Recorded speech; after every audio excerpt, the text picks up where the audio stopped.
Welcome to the Soulfull Sound Podcast. This podcast is about celebrating the leaders, teachers, and coaches who guide fellow humans to connect, heal, and discover themselves so they can express their gifts into the world. I am Simone Niles, a coach, sound healer, vocalist, and author. Thank you for being here with me today.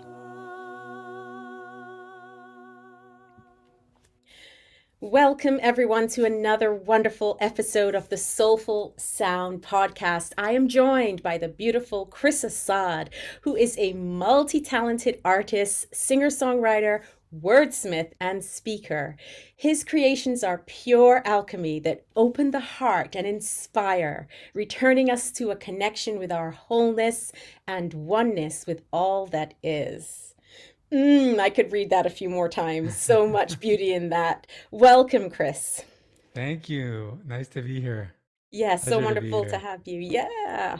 So I was really loving that when I was looking at your work, how many parallels we have and the fact that you work a lot with the voice as well. So I would love to know kind of like the starting of that journey. What led you into the work that you're doing now?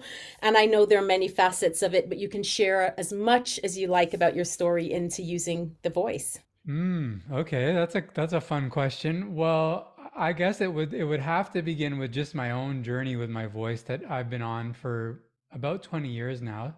Started singing about 20 years ago in third year university just for fun, just picked up the guitar and wanted to start exploring music making for the first time in my life.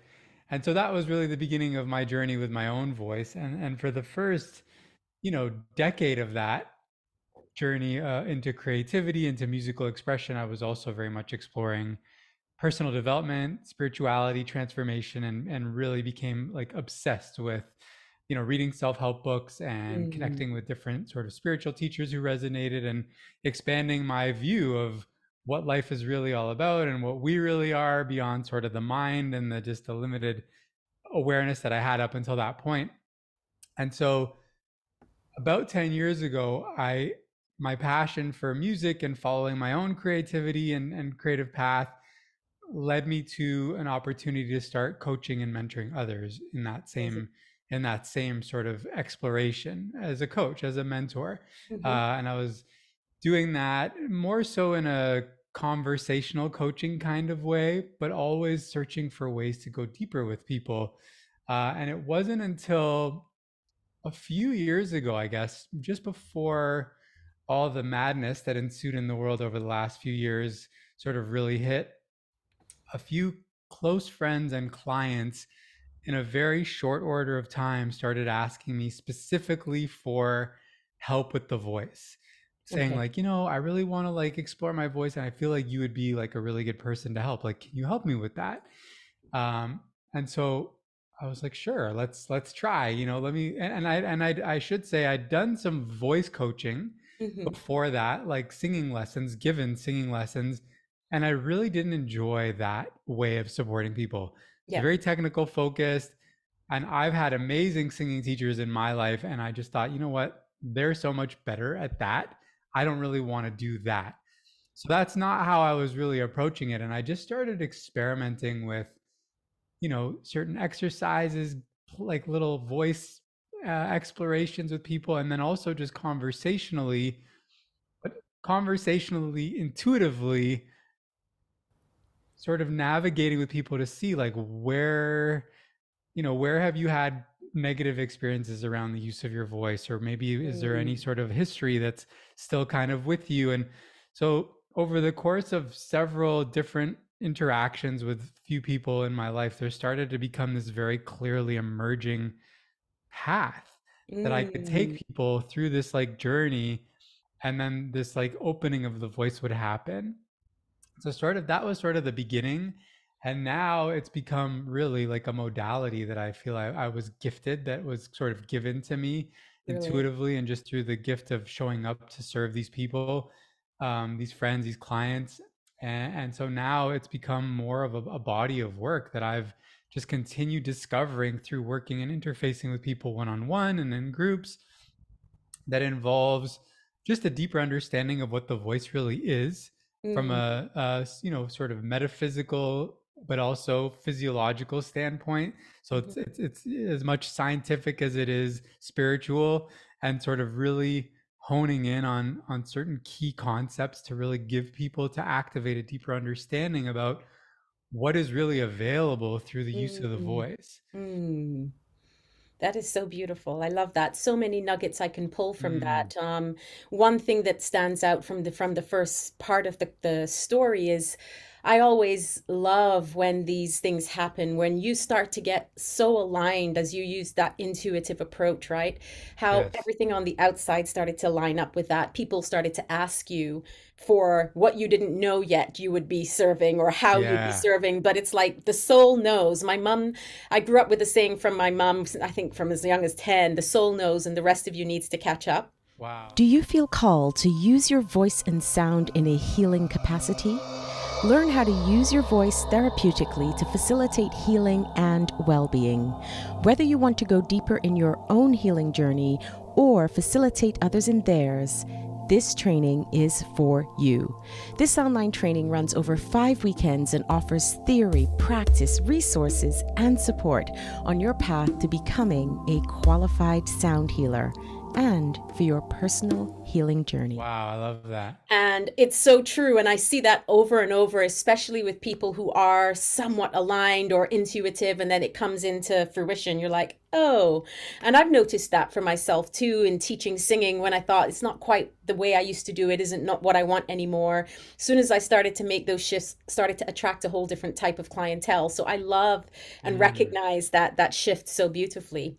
And I just wanted to just read a quote that I pulled from your website because you kind of spoke sure. about this and I'd love to go a bit deeper. And Sure. that is the voice is one of the most powerful healing tools we have to express. So rather we have, it is our divine instrument to express, to communicate and speak our truth, Mm, and a channel through which we can receive higher guidance and inspiration. mm. I love that. So yes, talk to me more about voice alchemy. What Okay. is that? Voice alchemy is sort of the name that, just sort of landed in terms of this essence of what it is that I'm doing with people and leading people into discovering.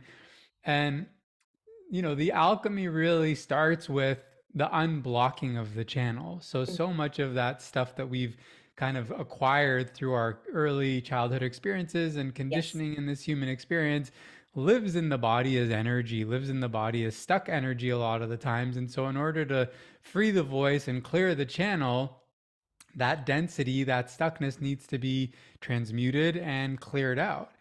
yes, And what usually is sort of an aha or like a light bulb moment for people is that it's through the use of the voice that you actually can do that. It's the yeah, very way that that stuff potentially got stuck, like you went and expressed or you communicated something in a particularly risky or courageous way.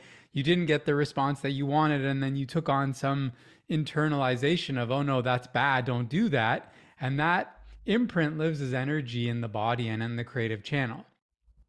And so, and not only, with respect to the voice, but just anything that we've held in our body, stored yes, emotions, trauma, we can use the voice, which really is just vibration, right? When we're using mm, our voice and we're allowing it to resonate in our physical body, we're pretty much giving ourselves vibrational medicine in the yes, same way you could, like, bang a tuning fork and put it on the body and that vibration, or sound healing crystal yes, bowls, that kind of stuff.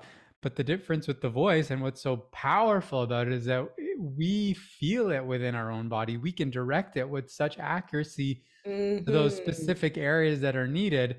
And so essentially what it is that I've discovered is possible through this use of the voice is that we can literally break up that density, transmute it, and then that energy becomes available for something else, Yes. and or just clears away and makes space for more of who we really are and more of that divine essence to flow through our vessel and flow into our expression and our communication. Yeah, that is it. And I really resonate with that a lot, obviously. Well, not obviously, but a lot of the work I do is as a sound healer or Mm, a trainer in sound healing specifically is around the voice. And I like that mm, you speak about it as vibration and energy because sometimes we forget that. We all have yeah. access to it in some way, shape, or form. And it's just such an interesting tool to be Yeah. able to work with, you know. Yeah. And I think that in my case I was quite fortunate because I from a young child I would say that I talk about this story quite a lot in my work, that I was afraid of confrontation for some time. So speaking Mm. up in confrontational moments, I found that really hard. But on the other side, I had the most supportive family in my music, so I was constantly singing. Music was my Wow. medicine. So there was a counteraction happening throughout my whole life around where Wow. when to use my voice, how to use my voice, self-healing that I wasn't aware of until I pulled it all apart with the conscious mind and the energy and the knowing and the reading and all the things that you mentioned. And I was like, wow, I'm so glad that I had access to and developed a relationship from that young with my voice Yes. that allowed me to notice those things. Not always did it remove the stuckness and the stuck energy, but I was aware intuitively and very often unconsciously of this shift that was going on. And it's such Mm. a beautiful thing. We have all have access to it. Yeah. Yeah. Yeah. And I think regardless of your origin story and the environment that you were raised in, Yes. there's a range of potential experiences, but on some level, we all get shaped by those experiences. And it's the opportunity is then there for us later in life or whenever the time is right Yes. to reclaim those ways of expressing that weren't necessarily supported or encouraged so that we have Exactly. access to the full range and authenticity of who we really are and how we want to express and taking up space and really allowing ourselves to be heard. And so many people I see are coming into this, like it feels collectively like there's like a collective remembering of the power of the voice and the that reclamation seems to be sweeping Mm, across our collective in a very big way at the moment. So it's really yeah. cool to see that, to be a part of that, and to also be on that journey myself. Yes. And with that, I'm curious as to how you're witnessing that on the global level rather than your own work, because of course you're Yeah, going to be seeing that in your own channel. And yeah. I'm just curious as to what's the information for you, or what is the essence of that coming through on a global level that we're waking up and reclaiming that power of the voice. Well, for one thing, I think it's become we're living in a time where the impact of how we communicate with one another is so amplified. Yes. And we see that on social media. We see how there's a lot of, and you were talking about confrontation, where conflict arises, that potential is really amplified. Yes. So in a way, that's like the shadow side of what hasn't really been fully owned, or where that isn't in full like alignment with what's actually for the highest good, is really Mm, on display. And at the yes. same time, I find myself seeing a lot of, you know, people speaking about their need to reconnect to their voice, or people wanting to go down that path. And I'm just seeing this work showing up in more More and more places, places. more and more people offering this support to people that want to, activate their voice or clear their creative channel, or liberate the voice, I should say. It just seems to be on the Yeah. up and up. And I'm finding it, it could be that thing where I'm more attuned to it, so I'm seeing it more, but it certainly does occur as something that's on the rise. And it Yeah. makes sense. It makes Yes. sense because it is we're living in a time where health and well-being are also at the forefront, where Hmm. there's this real desire for people to connect to their own access to Yes. the potential for healing, to divinity and spirituality, like really taking ownership of that, like finding our own medicine, really, in the words of a friend of mine, and somebody that I know that teaches this concept of owning your own medicine. Love it. I think that's really what has catalyzed and really driven a lot of people to go on that exploration, and discover this thing that is there, Yeah. that we all have access to, that perhaps has been dormant or that we didn't get initiated into. Mm. So that's how Yes. that's how I see it. Yes, I love that. I often find that, I mean, it's certainly my school of thought anyway, that often there are a lot of things, as we know, that are two sides of the same coin.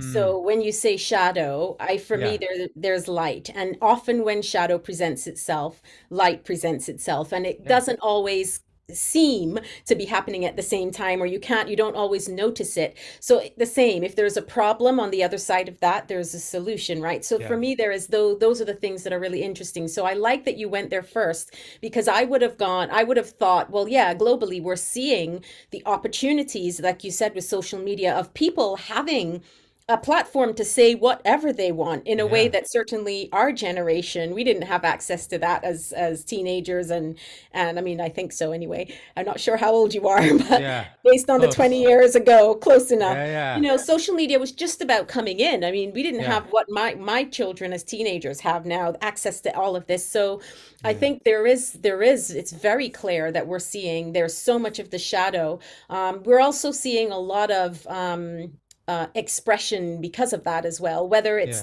Yeah. healthy expression or not, a lot Yeah. more expression.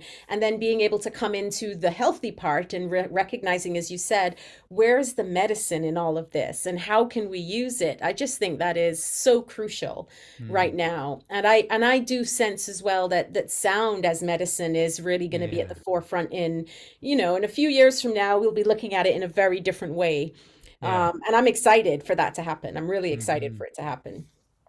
So, would you say, because you mentioned conditioning and origin story and things like that, what would you say rather is some of the most common things that maybe you've come Mm. across, of the obstacles that people have that stop them from really connecting with that voice, their authentic sound?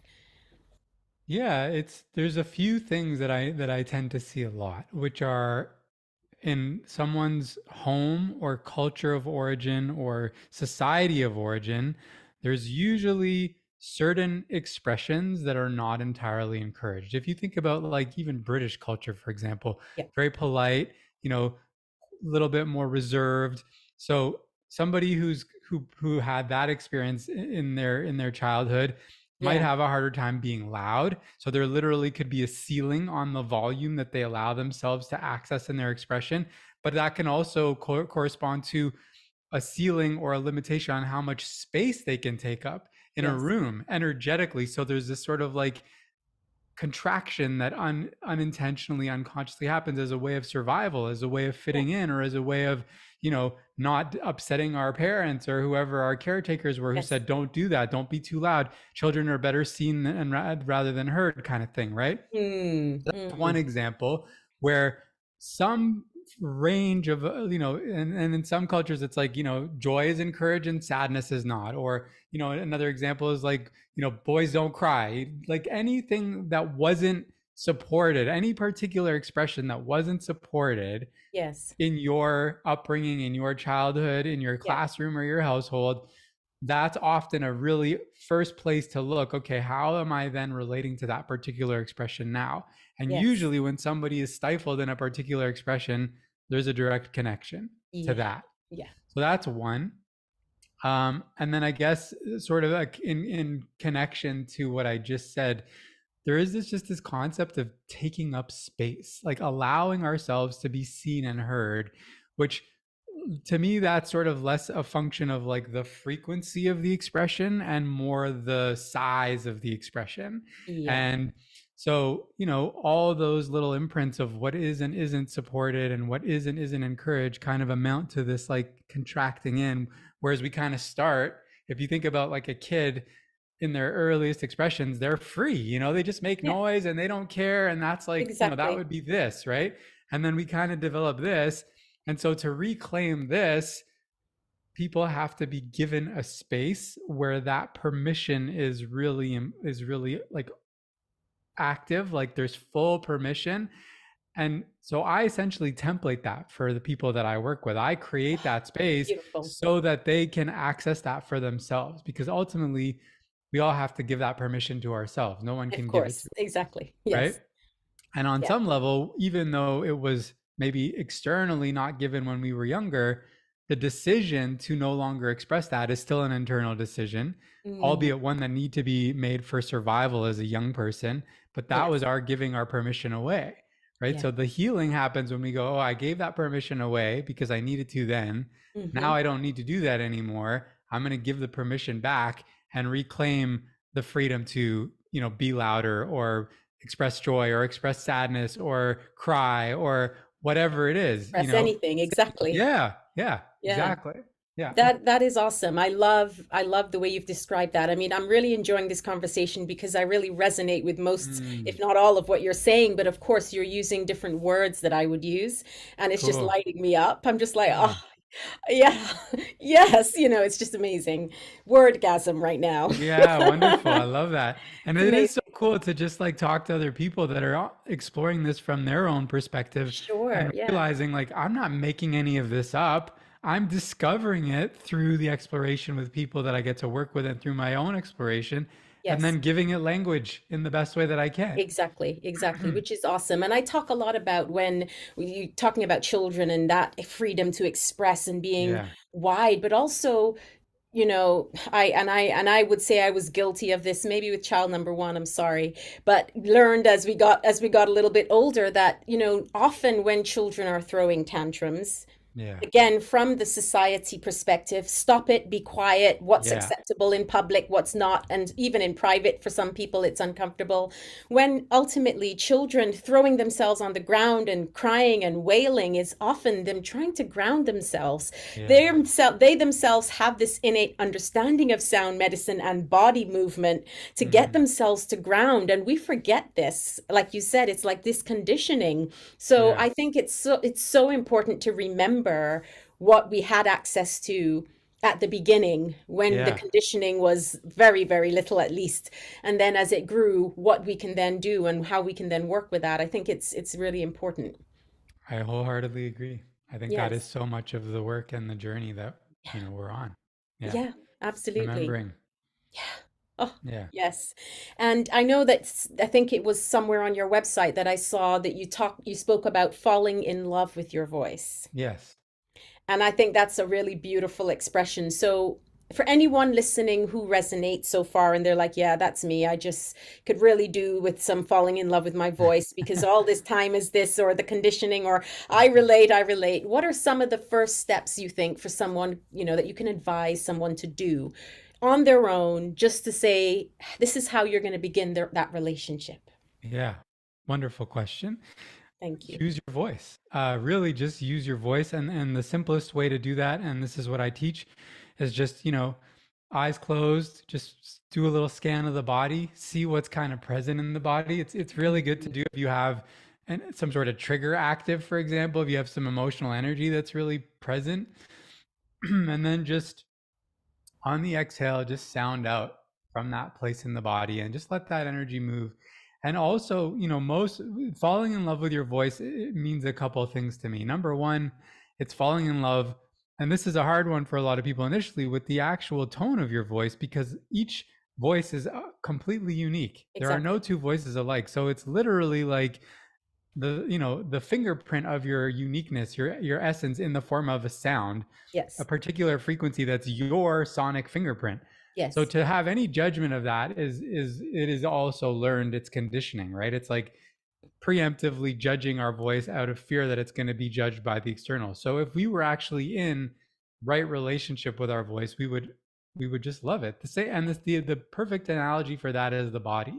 Mhm. We're all on a journey of having a loving relationship with our bodies, and a lot of times we look in the mirror and we don't like what we see, we don't like the way we look, or but that's a distortion. How can we Yeah. have anything other than a loving relationship with the unique creation and the unique instrument and the unique vessel that we were given? So Yes. that's number one. But the easier way to fall in love with your voice is to use it and see what it actually can do for you. To Yes. realize that when you use your voice for you, not for anyone else, Yes. forgetting about the external, but just directing that sound internally and just playing with how your voice can be medicine for you, something synaptically connects that Yes.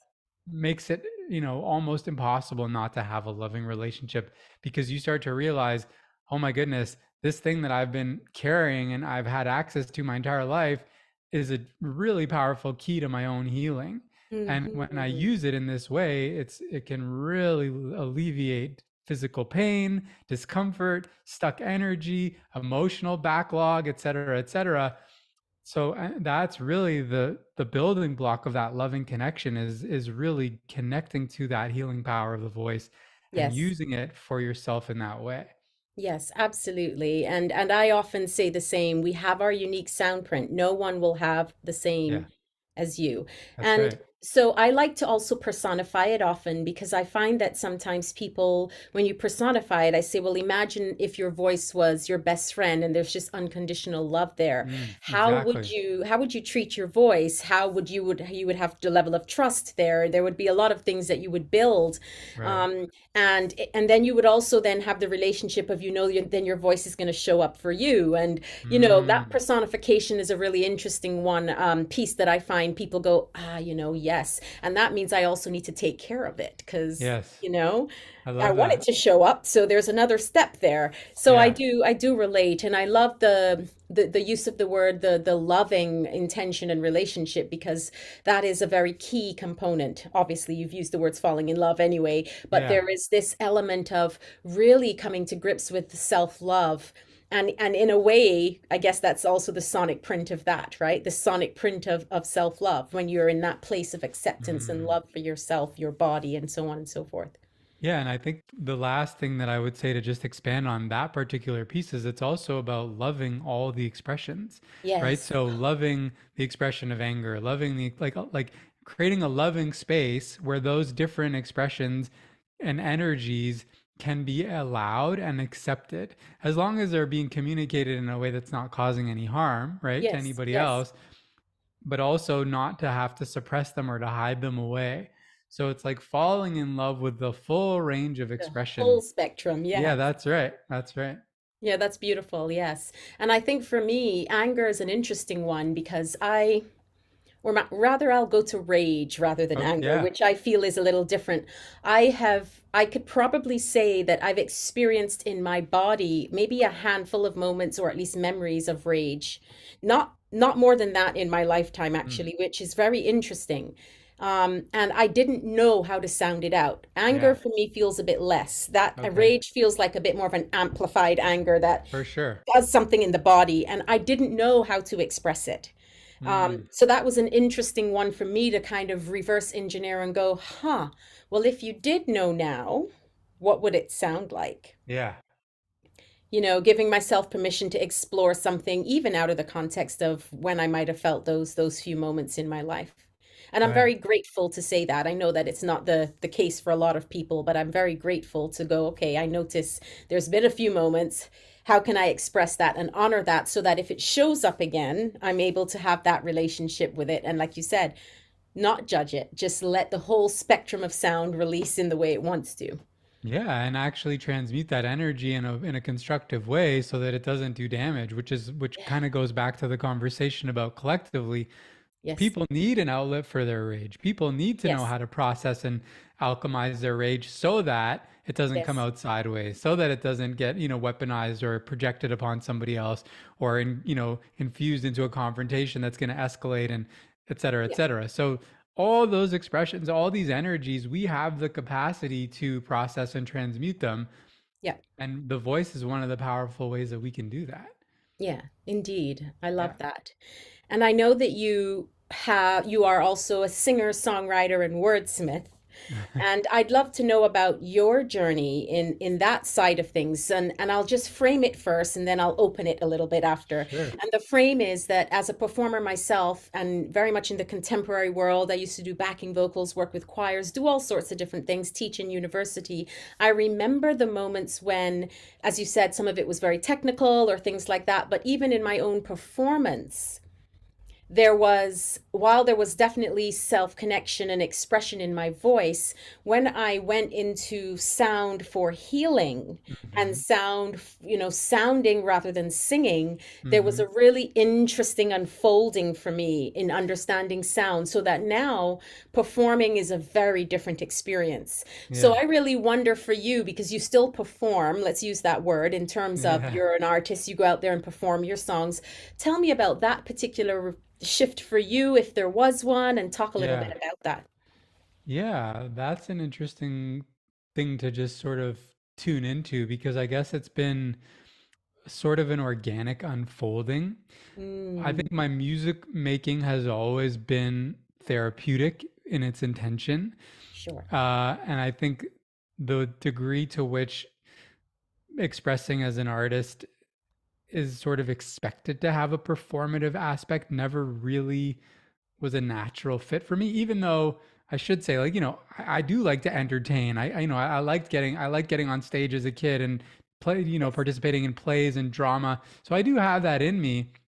But to the degree that it becomes some sort of contrived or forced expression, I never really felt comfortable in that. And I think my journey as an artist has been about really shedding all the ways that the collective expectation of what it means to be an artist and what it looks like to be an artist sort of found their way into my artistry, into my Mm, expression, which initially arose out of something very pure, which is just like this desire to be in that state that I get into when I'm creatively receiving inspiration and melodies coming beautiful. through and I'm singing, which is not much different than being in a meditative state or any kind of flow state, whatever the activity is. For me, music was one of those things that initially I started to access this state in meditation. And then I started to really see that there was a connection between that and what I experienced when I was playing music.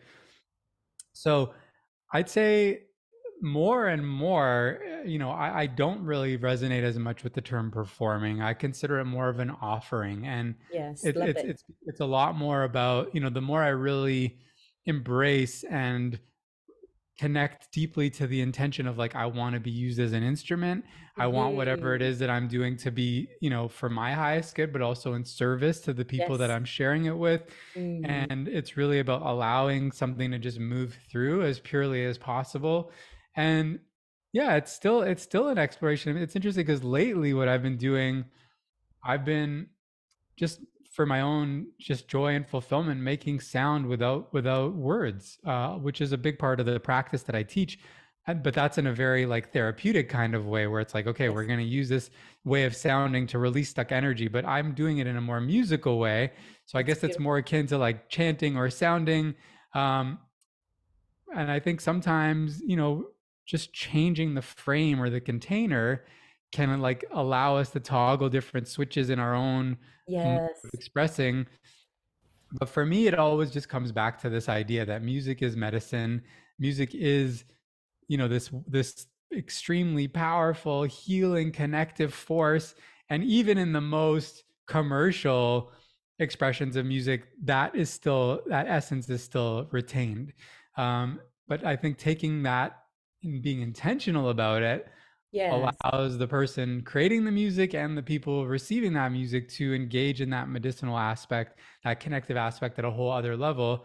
And the more I continue being on this journey, the more that's what I just find myself being oriented towards and Yes. gravitating towards. It's like I don't just want to create music for the fun of it, or there's nothing wrong with that. It's not even so much for the fun of it, but it's like it's serving me at a deeper level. It's Yes. actually a spiritual practice. There's a devotional aspect to it, and that I think by necessity changes the way it has the opportunity to be experienced by others.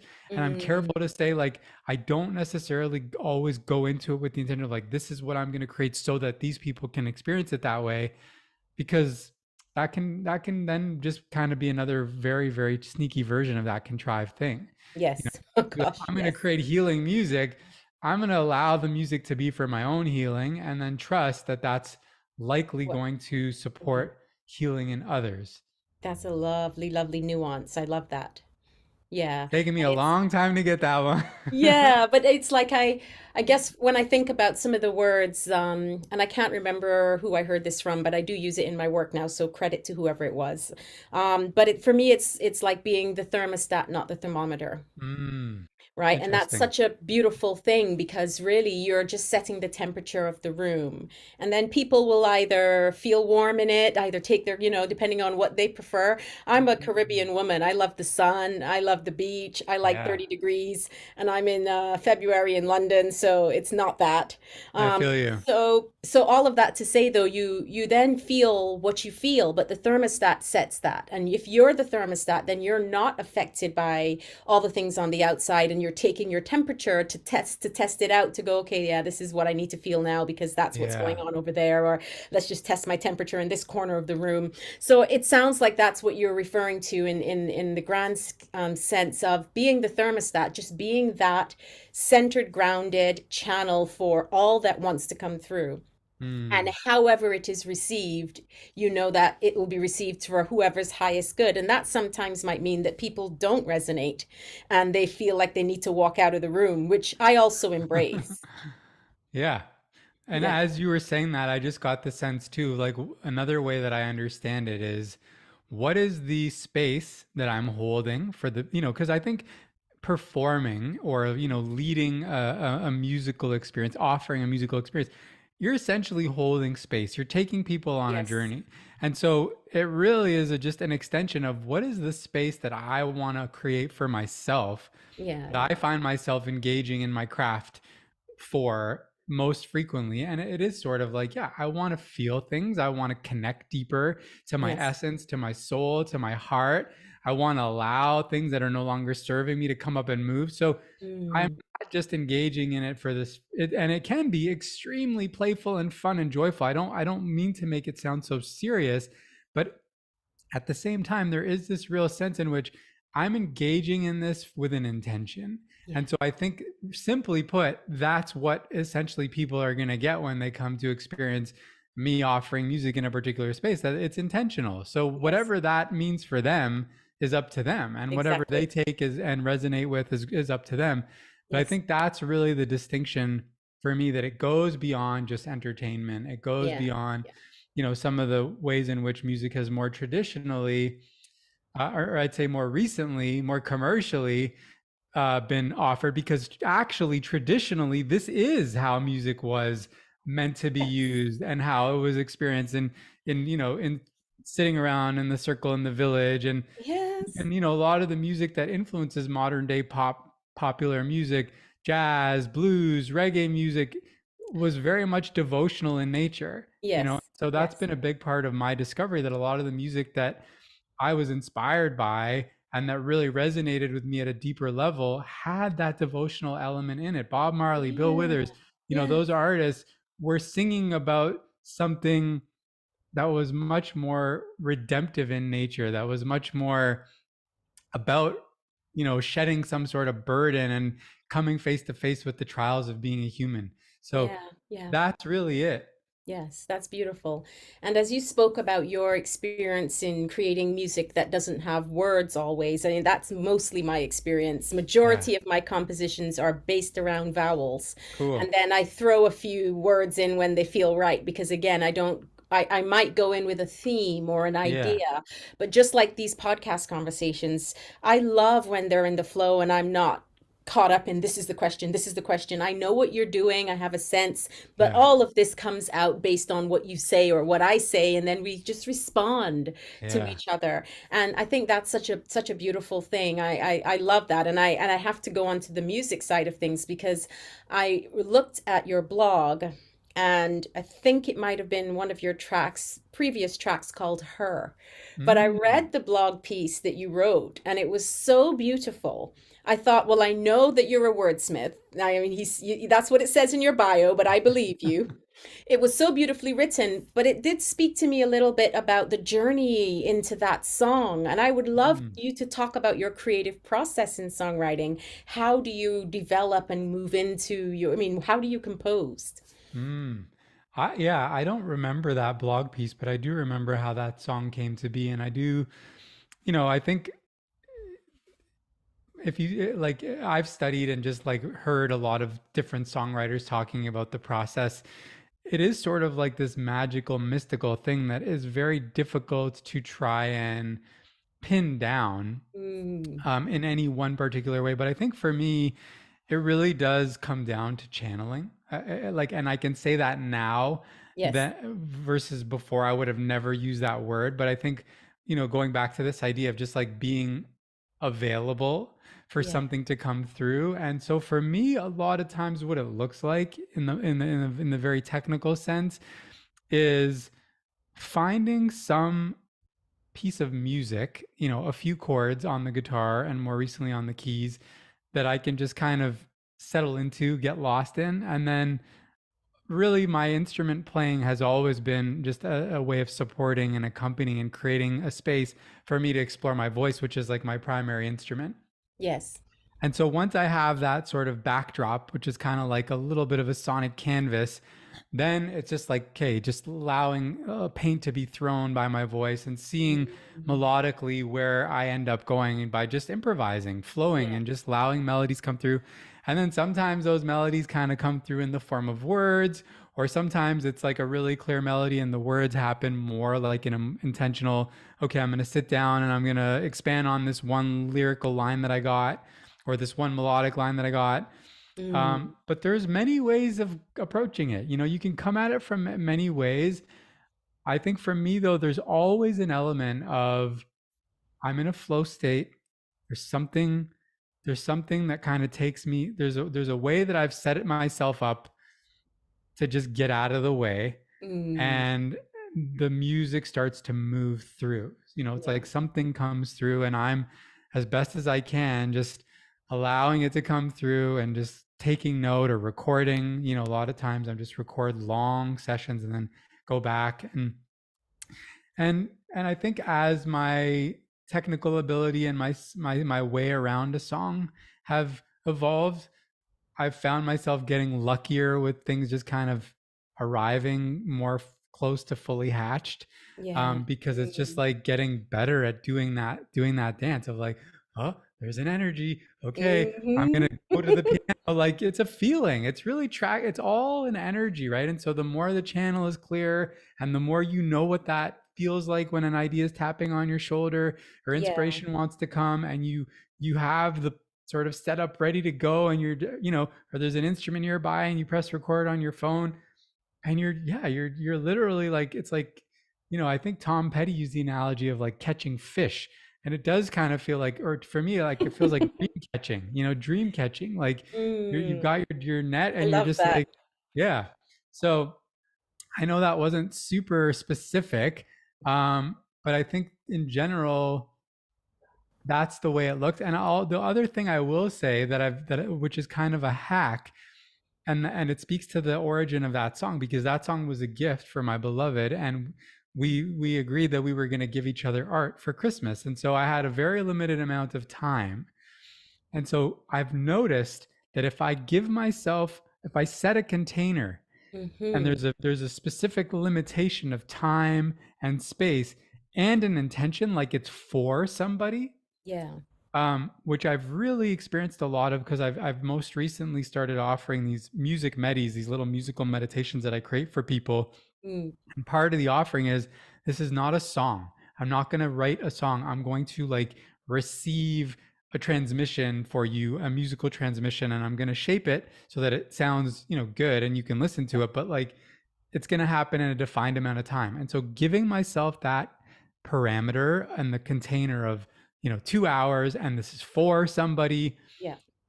that has really yielded an amplified, consistent, okay, boom, like Yeah. I can do Yeah. that. I can do that thing. And like the more I do it, the easier it gets. Easy So it gets. Yeah. yeah, that would be another little nugget Yeah. on I how, like that. to coax the muses, I guess you could say, or Yeah. you know, just like make space. I call it like making room for magic, making room for miracles. You got to Mm. make room. You You got to do. create space for it. Yeah. Yeah, I love that. And I like that you couldn't fully define it in the way that at least that's what you thought. I think Yeah. it was very still well explained, but I don't think that space can ever really be truly defined. And it's such a again a personal and unique experience. Totally. But there's one word that you used that really struck me, and that was the word I don't remember if you said waiting for things to, but you used the word hatch. Yeah, I did And use I that. really love that word because for me that I really resonate with that. Thinking about an egg, for example, Mm, it encompasses everything that you need for everything. It's all there. mm, It's all present. All the nutrients, everything to grow into this creature when the egg breaks open. And wow. so for me that was really profound because it spoke to what it feels like for me, I suppose, which is it's all there already, just waiting to be plucked into existence. Mm. Oh, pluck. That's an interesting Well, choice of word I too. love There that you you go. just hit it on that because I don't think I've ever used that word to describe it before. So Hatched.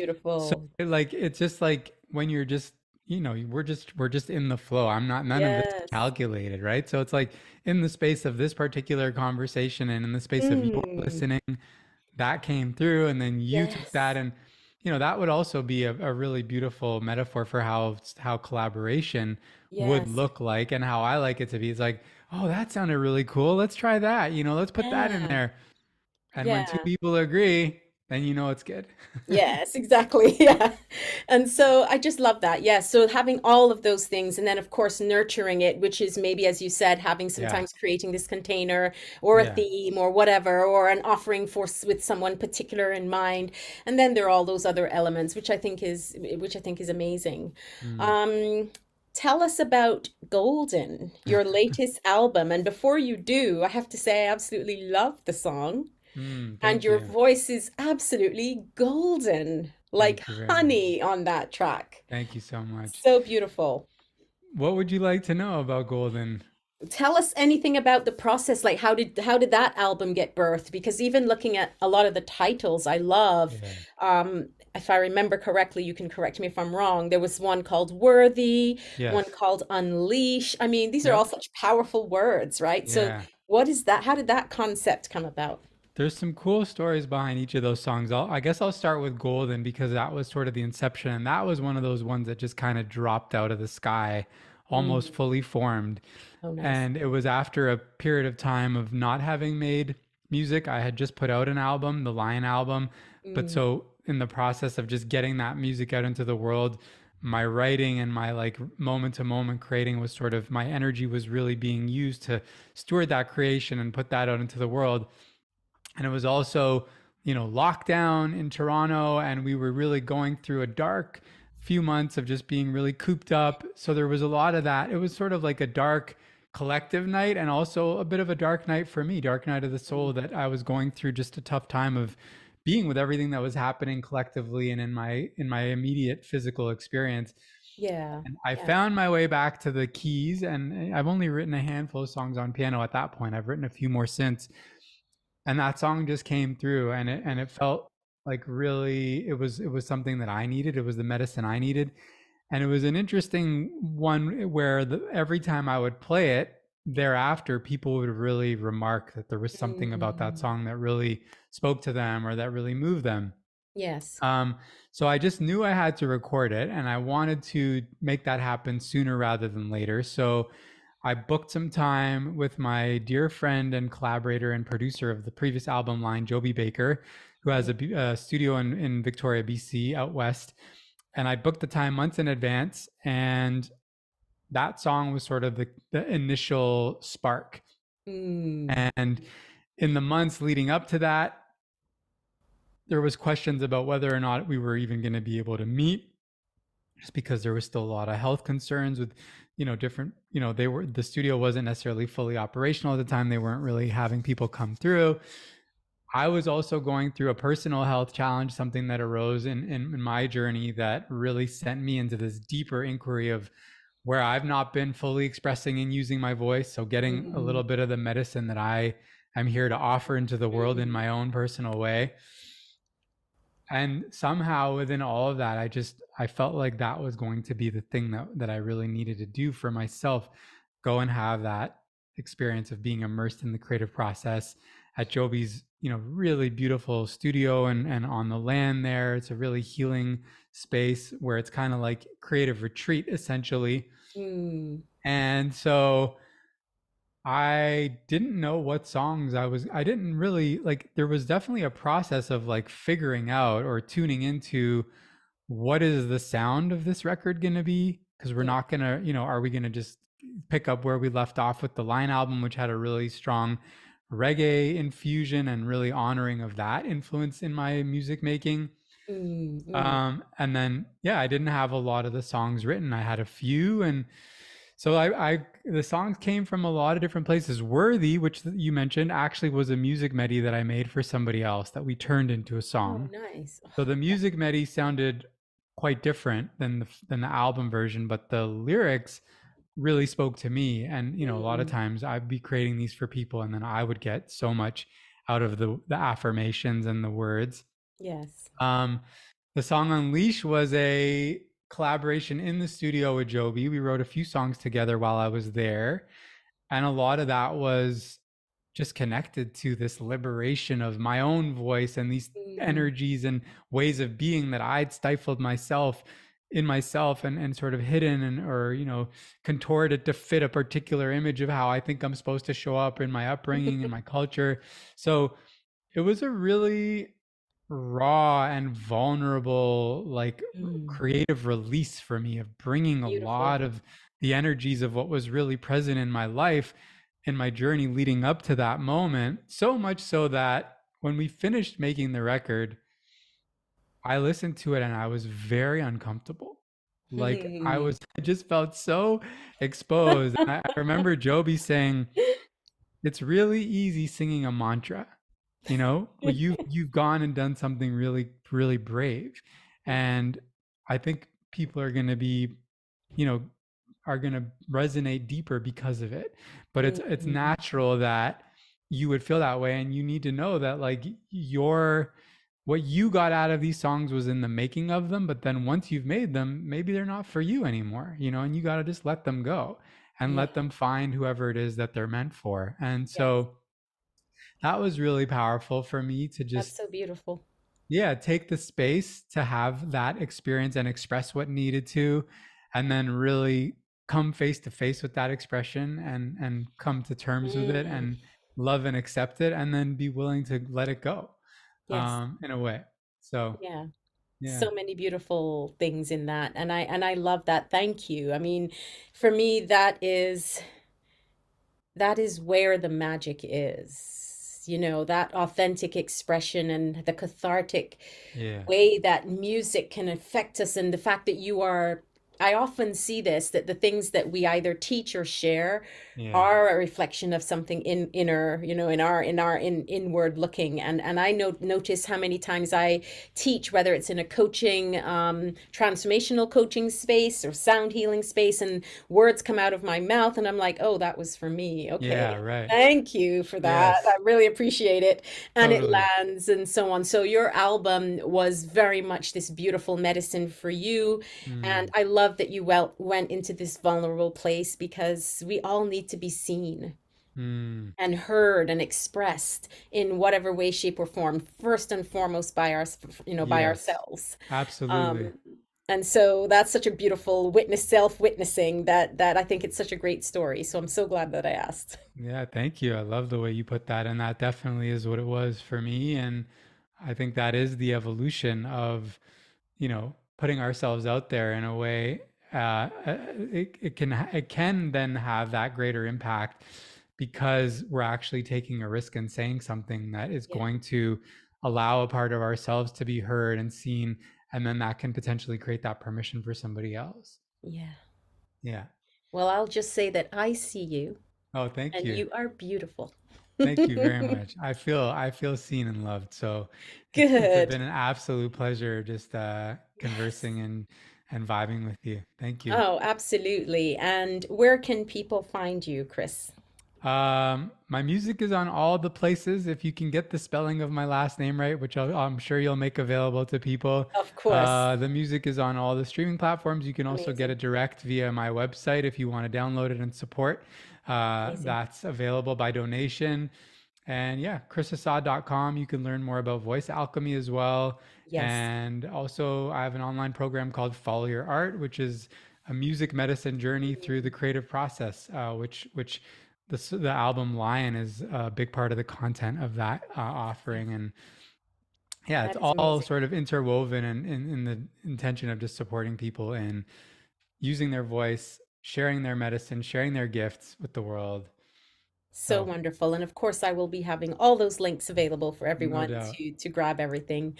But I just want to say first and foremost, thank you so much for joining. I love these conversations and being able to celebrate kindred spirits and Mm. people doing the work that is so needed in the world, and what you're doing, helping people to return to that connection with wholeness.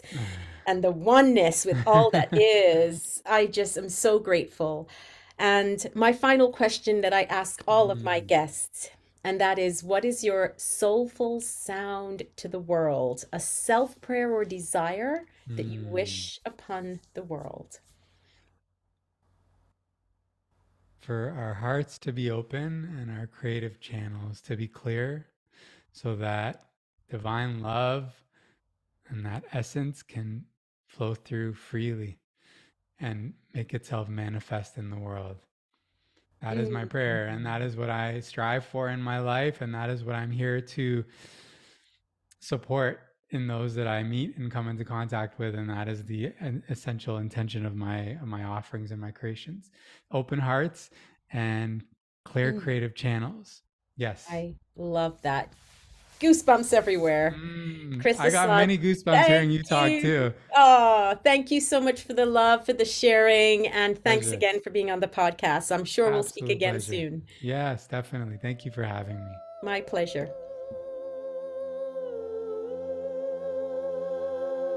Thanks so much for tuning in. I hope you've enjoyed this episode. Please feel free to share it with your friends and remember to subscribe. From my heart to yours, sending you love, healing, and sound wherever you are.